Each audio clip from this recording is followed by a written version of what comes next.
So I wanted to take some time today to talk about a thing called movement practice. The past year, I was writing this series of essays that I called Movement Practice, and the idea came because I think there is this difference between movement and exercise that has been really fascinating for me to explore because of my history of having a very unhealthy relationship with movement, and how being unaware of my intention for movement got me into a lot of trouble. And I was more somebody who would use movement to punish myself, to control my weight, more as a means to an end. And I never really thought about the difference between movement and exercise, but I think it's very valuable as an investigation for ourselves to get to the root of, we all want to know, am I doing the best thing I can be doing for my body right now in my movement practice?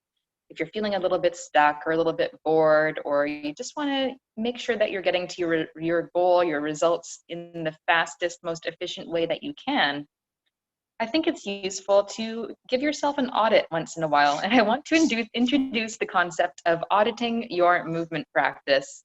And the way we're going to do it is by using the MESH principle. MESH.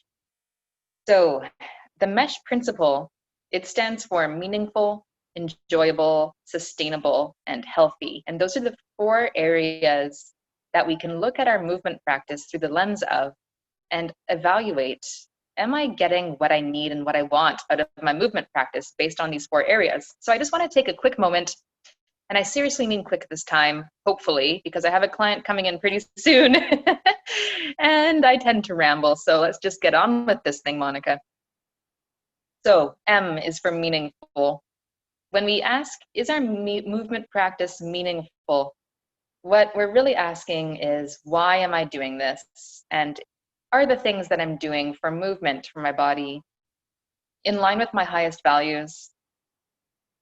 And I talked about this a little bit in the last conversation I had here, where we want to be able to link what we're doing in our movement practice, the exercises we're doing, even the philosophy for movement that we have. We want to be able to link that with what is most important to us in our lives. The example I gave last time was of my client who, she doesn't necessarily love to exercise. In fact, the first time that I met her, she told me outright, Monika, I hate exercise. The only reason I'm here is because I know I need to do it.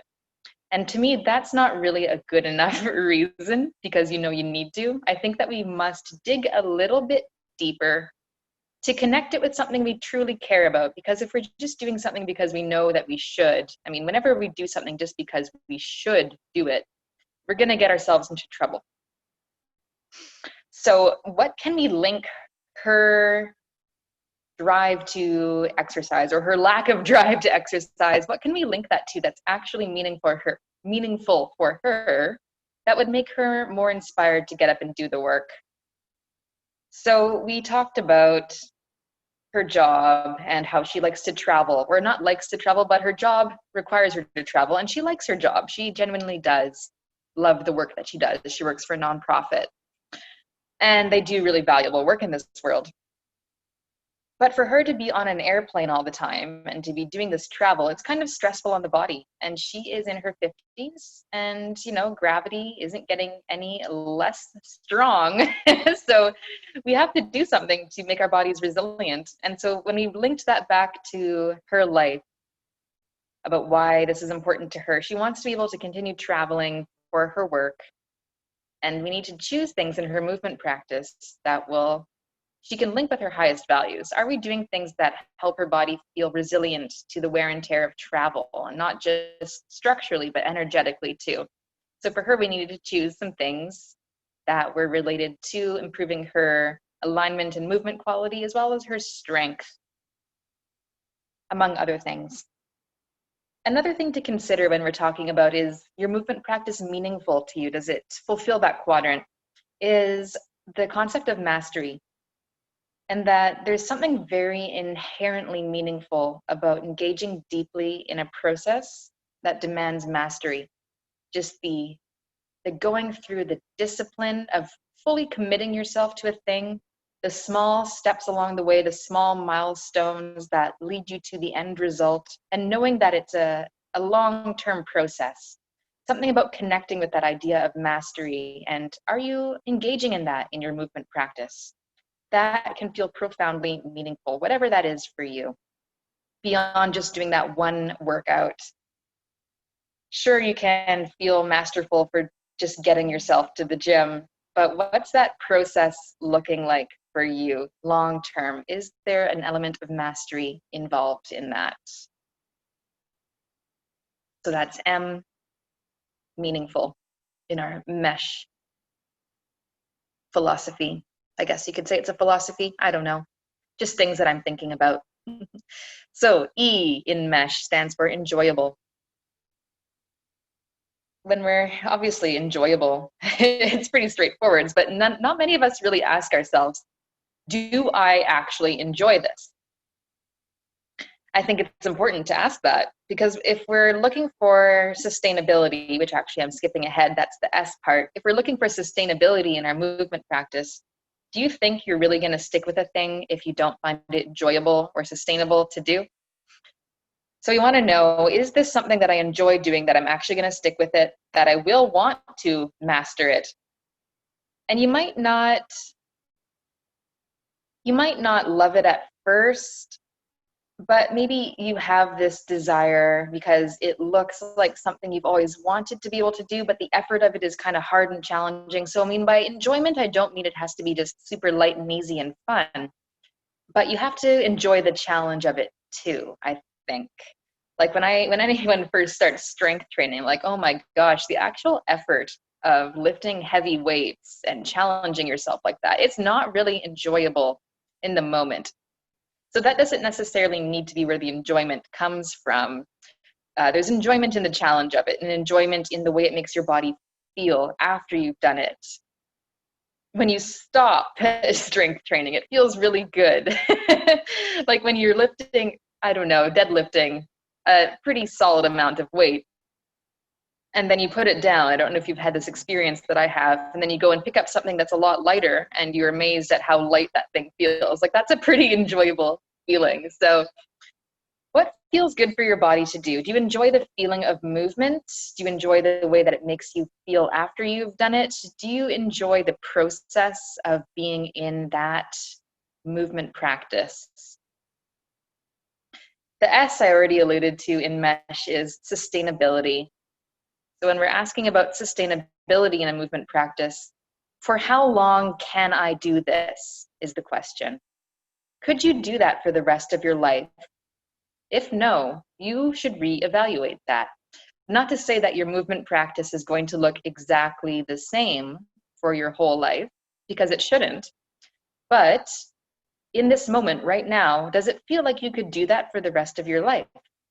And if yes, then that's probably a pretty sustainable practice that you've got going on. But another aspect of sustainability is that we want to build into our practice the idea that it will change, that you're going to move through different stages where different things are interesting to you, different things are the enjoyable things, different things are going to be meaningful for you over time.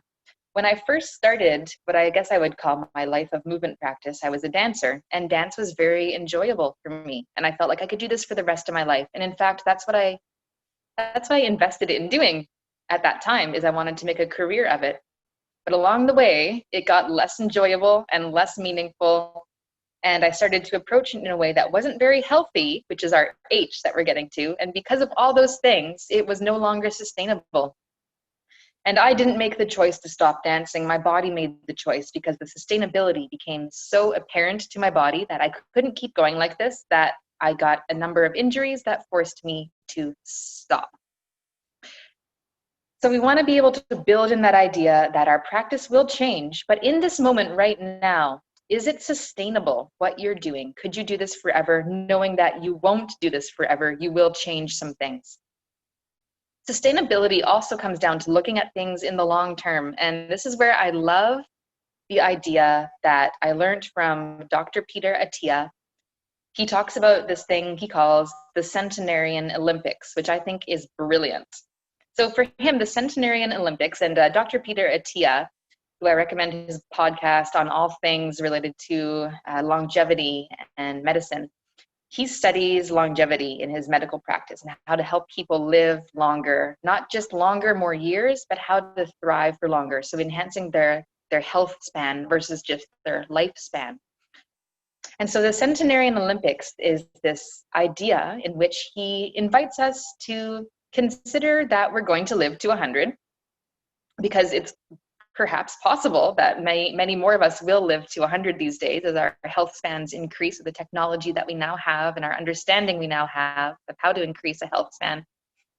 And so he asks us, so considering that you might live to 100, and considering that it's something that you want to do is have a functional body at 100, what are the specific Olympic events that you're going to train for as a centenarian, as someone who lives to 100? And so, for example, the centenarian events might be things like, to give Peter's examples, lifting your arms up overhead to put some luggage in an overhead bin. So you need to be able to lift maybe 40 pounds up over your head. That's one of the events in your Olympics. Or doing a squat with a certain amount of weight, or being able to get up and down off the floor without your hands, which is a good indicator of longevity, actually. Or maybe your centenarian event is you want to be able to do 5 push-ups, and you want to maintain that ability until you are 100.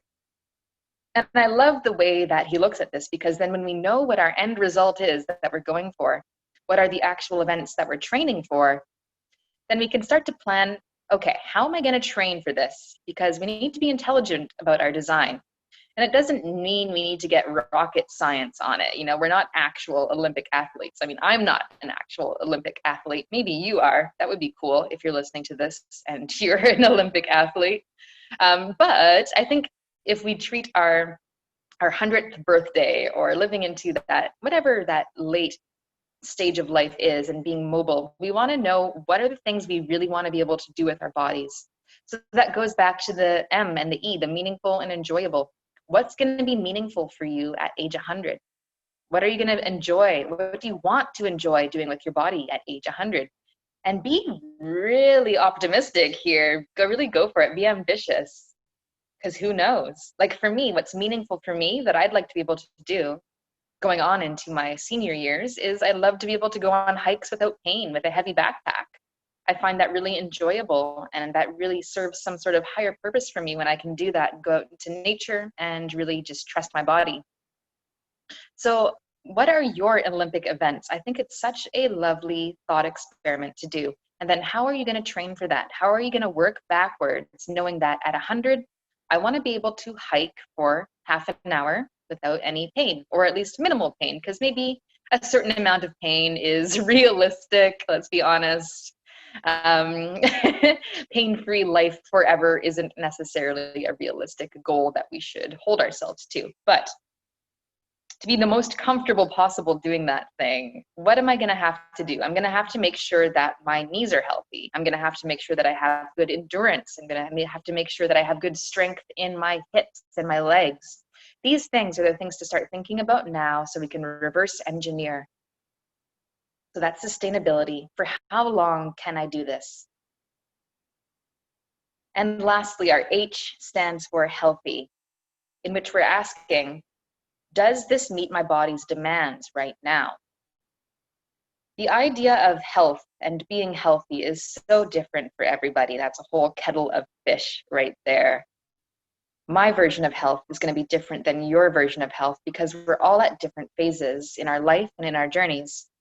And so by healthy, we really want to think about, what are my body's demands right now? And this has a number of factors built into it. This can mean, how's your nervous system? Are you stuck in more of a sympathetic or a parasympathetic place right now? And do you need to find some homeostasis? Your movement practice choices can influence that. And to highlight this, I'd like to go back in time to 2013, when I took my very first ever PRI course, Postural Restoration Institute. I love their courses. I don't always use their work, but I really love the information and the awareness of our bodies that they present. So the biggest learning I took away from that was like, my nervous system is a disaster. I'm so sympathetic that I cannot even exhale without crying right now. Like, I literally remember I was one of the demo bodies when we were doing a 1990 hip lift, blowing up a balloon, which is an activity that's designed to help engage a more parasympathetic nervous system state while down regulating all the muscles of your posterior chain, so your lower back. Rock a solid posterior pelvis tilt, learn to exhale completely, get your abs engaged, get your adductors engaged. Like, I can't probably describe all the goals of that activity, but it's a good one for someone like me at that time in my life who couldn't exhale and was a stress ball. And in the class, I was demonstrating that movement. I was like the demo body that the instructor was taking us through to show the instructions. And as I was doing it, I became acutely aware of how I could not exhale and how stressed that made me feel that I couldn't do this thing. And it made me really realize, wow, I've got a problem with my nervous system regulation. This is something I should pay attention to. And up until that point, I was a dancer and I was powerlifting. So I was doing a lot of stuff to really jack up my sympathetics. So what was healthy for me at that point in my life was not just continuing to strength train and not continuing to dance, but to do the exact opposite, to go in the direction of down regulating my nervous system state by doing some breath work and focusing on my body's limitations, particularly in my lumbar spine. So that was a whole journey, one that I'm still on. Another thing that is, I think, a component of meeting your body's demands is the structural and biomechanical demands. And this is where, when I was 25, I started learning with Gary Ward and Chris Sritharan of Anatomy in Motion, who are really big into the body's mechanics viewed through the lens of what our body does and when it does it in the gait cycle. So as we walk, what should all the bones and joints and muscles and structures be doing from each step, one foot to the other? And it's been fascinating exploring what movements my body cannot currently access and how that builds extra pressure on my system. Whenever we cannot access a particular motion, our body finds a way of making up for that by exchanging it for elsewhere in the body. And last week, I did a little movement session for my Liberated Body students that was all around the shoulders. We called it the scaptacular arm exploration. And we talked about a couple of ideas of how our shoulders might not be able to access all the movements they can do, and we might start to exchange that for movement at other parts of the body, like our lower back.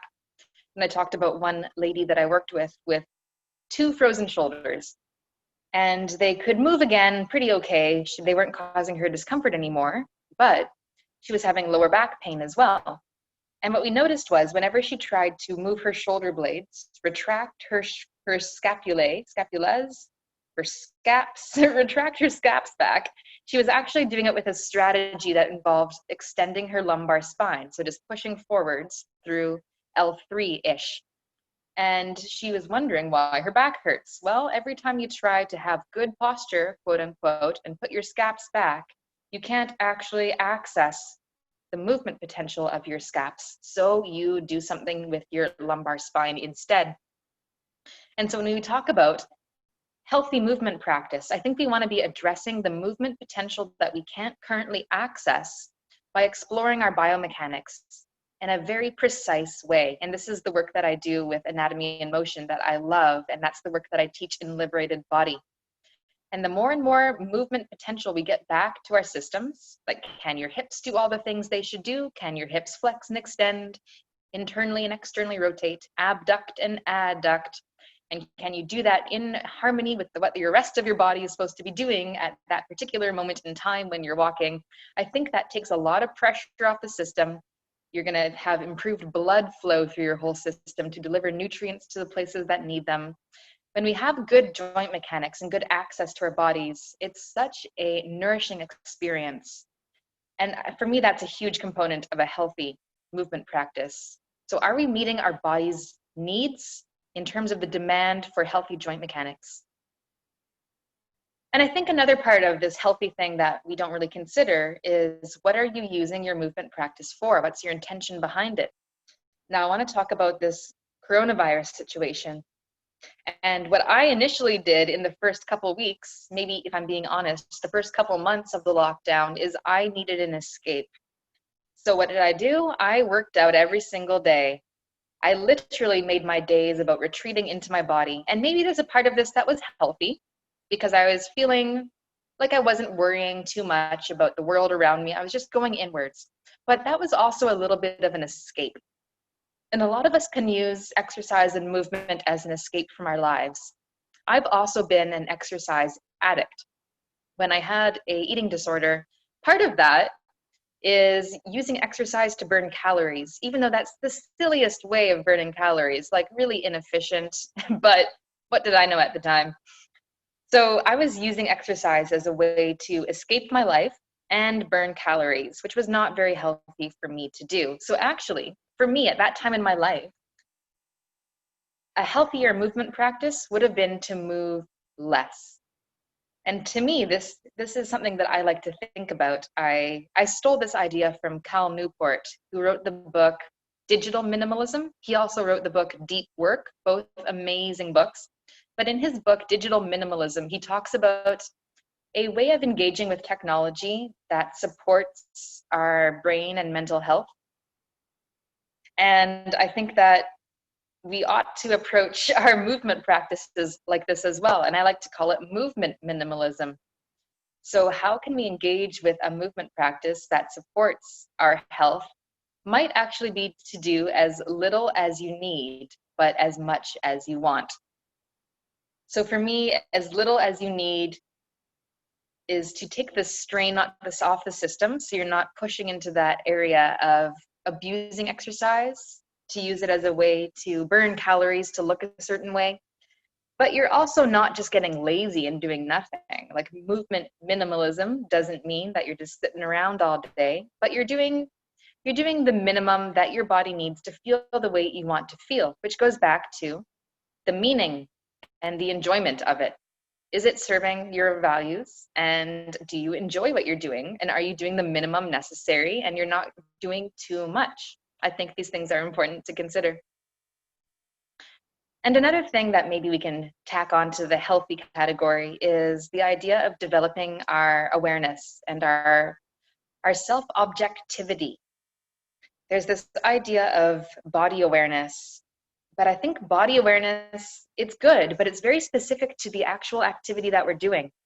So as a dancer, I can develop a very specific type of body awareness around dancing. As a yogi, you can develop a very specific type of body awareness around doing yoga. And as a powerlifter, you can develop a very specific body awareness around powerlifting. But there's a difference between that kind of body awareness and a overall undertaking to develop objectivity of the body. And I know that's kind of an oxymoron because we can't be objective about ourselves, really, but we can train in that direction. And so for me, that means checking in daily with consistent parameters about how our body moves and feels. In Anatomy in Motion, we have a very systematic check-in process that goes through triplanar motions that should be happening when we walk. So can the pelvis do all these things in 3 planes? Can your rib cage do these things in all 3 planes? And can your skull do all these things in 3 planes? And then we take it even further and go into individual parts of the body. However detailed you want to get to it, we want to have a systematic way of checking in with these things based on how they should be able to move when we walk and based on the actual joint architecture.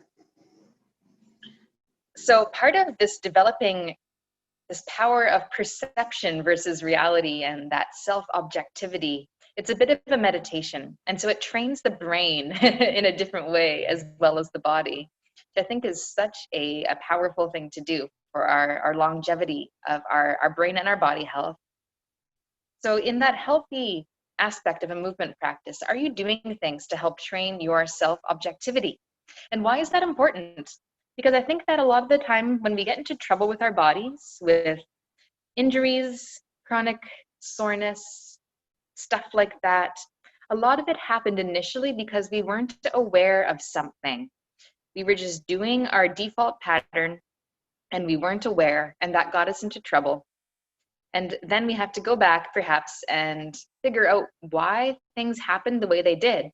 And a lot of the time it's related to a lack of awareness around an area of the body and a lack of movement options around an area of the body. I remember in a little seminar that Chris Sritharan from Anatomy in Motion did very recently. He was talking about healing being something about bringing the body's awareness of itself up. So giving the body this opportunity to self-assess itself. Not us assessing our body, but giving our body the opportunity to assess itself and get awareness of itself. And I don't really know exactly how to put that into words. Right now, it's still something that exists as a thought or a visceral feeling that I haven't really fleshed out yet. But it feels very important for me to explore that idea of bringing the awareness of our bodies, or bringing our body an awareness of itself. Does my shoulder have the awareness of all the parts that make it a shoulder and all the movements that a shoulder should be able to do? Without my mind over it, because our minds can force our bodies to do things that our bodies probably don't want to do. If you're a dancer, you know that. We can make our minds force our bodies to do things that are not very healthy for it. But can we bring that self-awareness of our body to itself and develop that sense of perception versus reality that is more and more and more objective over time? I think this is a huge missing component of a healthy movement practice. So just to summarize that again, mesh movement practice is a nice set of parameters you can audit your movement practice on to see if it's truly serving you. So meaningful, why am I doing this? Is it aligned with my highest values? E, enjoyable, do I enjoy doing this? Does this make my body feel good? Sustainable, or for how long can I do this? And am I aware that this will change over time? I'm not fixed on this one rigid structure or paradigm or philosophy of movement. I am where I am now. I could do what I am doing now for the rest of my life, but I know that I will change. And are you considering the idea of Peter Attia's Centenarian Olympics? What do you want to be able to do? And what will you enjoy being able to do when you're 100? And how are you going to train for that like it's an Olympic event? And then H is for healthy. Does this meet my body's demands? For your nervous system regulation, finding homeostasis. For the biomechanics and keeping your structure free from restriction. And of course, there are other components like training for strength, endurance, mobility, proprioception, all these things, training for your sport. But I think if we can hit these 4 things, the mesh principles, then I think we're going to be really well ahead of the game. So my invitation for you is to audit your movement practice right now. Go through the mesh principles, meaningful, enjoyable, sustainable, and healthy, and see where you're doing well and where you might need to do some work. And I'd love to hear what you think about that. Now, in my workshop, Liberated Body, we focus on all 4 of these things. I don't really say it outright, but we do focus on all 4 of these things. We are teaching our body to move in healthy ways based on the joint structures, getting all of them to move in the way that they should be able to move. We are focusing on bringing our awareness to our body and developing that deep sense of objectivity, training our perception versus reality. Doing this, we're going to be able to enable our bodies to move in a sustainable way for the rest of our lives if we keep doing this work. It might not be enjoyable in the moment that we're doing it, but you will enjoy how it makes your body feel to have more freedom and what that allows you to do. So even if you hate the work in the moment, you're going to love and enjoy what it allows you to do afterwards. That's sometimes how I feel, to be quite honest. And because your body's going to be more free and healthy, you're going to be able to engage with things that are meaningful for you. So inherently, this will become a meaningful movement practice. So I love to bring these principles to the work that I do. And whenever I'm considering what I'm doing with my body, I always go back and audit myself. Okay, Am I fulfilling the mesh principles? Where am I going wrong? Because I still have some tendencies to go back into over-exercising to escape or to try to make my body look a certain way. And I notice these things and I realize where I am and how I'm not being very healthy. And I do a little audit, and I encourage you to do the same. And if you are interested in checking out my Liberated Body Workshop to see how you can put this mesh principle into action and give your body a little bit more of these things that it might need that you're not currently doing, or maybe you don't know how to do because this is new to you. My next workshop is coming up on September 21st, and registration is now open. So you can head on over to monikavolkmar.com/liberated-body-workshop and learn a little bit more about that. So thank you for listening to this. I'm impressed that I kept this at about the 30-minute mark. Let me know how your own self-audit goes. What did you come up with? Are you fulfilling the mesh principle? Maybe you are in some areas, and some areas you're not. And notice how it's a cycle too. If you're off in one area, if you're off in the enjoyable part of it, you're going to be off in other areas too. If you're not enjoying it, it's not going to be sustainable. If it's not sustainable, then it's probably not going to be meaningful to you. If it's not meaningful, then you're not really going to be invested in caring if you're being healthy. So we really want to make sure that we're on point in all 4 areas because it's cyclical and interconnected, interdependent, not isolated. That's it for today. Let me know how this movement practice audit went for you. And if you have any questions, feel free to shoot me a message at monika@monikavolkmar.com. That's the best email address you can reach me at. Or just shoot me a message on the Instagram. You can find me at @monvolkmar or whatever social media stuff you do. But, you know, in the spirit of Cal Newport's book, Digital Minimalism, let's try to be on social media as little as necessary. Anyway, that's it for today. Have a wonderful day, guys.